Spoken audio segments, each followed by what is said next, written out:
আমরা গিয়েছিলাম তিলডাঙ্গা শ্রী শ্রী কালী মায়ের মন্দিরে। হ্যালো বন্ধুরা, কেমন আছো সবাই? নিশ্চয়ই এতক্ষণ টাইটেল থেকে বুঝতে পেরেছো ভিডিওটা কী ব্যাপারে হতে চলেছে। এটা হচ্ছে খুলনা জেলার দাকব থানা তিলডাঙ্গা ইউনিয়নের একটি মন্দির, শ্রী শ্রী কালী মায়ের মন্দির। অনেক পুরনো এই মন্দিরটা, এখন নতুনভাবে করা হচ্ছে বছরে বছরে। আমরা এখানে গিয়েছিলাম। এখানে আসলে মনটা ভালো হয়ে যায়। যতই কষ্ট থাকুক মনে, যতই দুঃখ থাকুক, চিন্তা থাকুক, সব কিছু এখানে আসলে আমাদের মনে হয় যে সব চিন্তা মুক্ত হয়ে গেছি, সব কষ্ট ভুলে গেছি। এখানে এই যে ঠাকুমা বসা, মা বসা, আমরা 4 জন গেছিলাম, ঠাকুমা, মা, আমি এবং আমার হাজব্যান্ড। দিনটা আসলে অনেক সুন্দর লাগে যখন ওখানে যাই, সে দিনটাই মনে হয় ভালো কাটছে। তারপর এই যে এখানে হচ্ছে মহাদেব, বাবা মহাদেবের মন্দির এটা। এখানে আমরা প্রণাম করে ফুল দিচ্ছিলাম।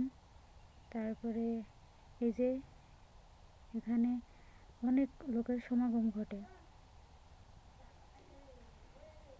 যে আমার হাজব্যান্ড এখানে ওখানে হচ্ছে 4টা শিবলিঙ্গ রাখা ছিল। 4টা শিবলিঙ্গের বেলপাতা দিয়ে তারপরে দুধ দিচ্ছিল। কি এটা হচ্ছে আমার প্রথম ভিডিও ইউটিউবে, জানি না ভালো খারাপ হতে পারে, সাউন্ডটাও ভালো নাও হতে পারে। প্রথম করছি তো, সবাই ক্ষমা সুন্দর দৃষ্টিতে দেখবেন, ভুল ত্রুটি হলে ক্ষমা করবেন। আর যদি ভালো লাগে ভিডিওটা তাহলে সবাই একটা লাইক, কমেন্ট, শেয়ার করে দেবেন, একটা সাবস্ক্রাইব করে যাবেন। এই যে এখানে একটা বিষয় আপনারা লক্ষ্য করেছেন, যখন আমার হাজব্যান্ড ওখানে পূজা দিচ্ছিল তখন মহাদেবের মাথা থেকে 2টা ফুল পড়লো, আর এখান থেকে আমি বিষয়টা লক্ষ্য করছিলাম ওই সময়, কিন্তু ফুল যে নিয়ে আসবো এটা আর আমার পরে মনে ছিল না।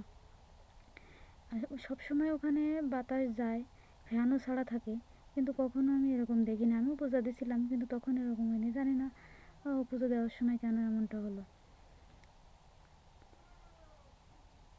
তারপরে এই যে এবার এখান থেকে পুজো দেওয়া শেষ করে আমরা প্রসাদ নেওয়ার জন্য বসেছিলাম। এখানে পূজা শেষ করে প্রসাদ নেব। তারপরে এই যে অনেকেই এখানে হচ্ছে প্রসাদ দিচ্ছিল, আবার অনেকে প্রসাদ নেওয়ার জন্য বসেছিল। অনেক লোক হয় এখানে, শনি মঙ্গলবারে এখানে পূজা দেওয়া হয়। এই যে আমার ঠাকুমা বসা ছিল। আর অনেকে আসে এখানে শুধু প্রসাদ নেওয়ার জন্য, আশেপাশে যারা আছেন ওনারা প্রসাদ নেওয়ার জন্য আসেন এখানে। আর অনেক দূর দূরান্ত থেকে এখানে পুজো দিতে আসে শনি মঙ্গলবারে। তারপর এই যে ভাবলাম যে পূজা দিতে আসছি তো একটু মাথায় ঘোমটা দিয়ে তো ছবি উঠি, ভিডিওতে আসি।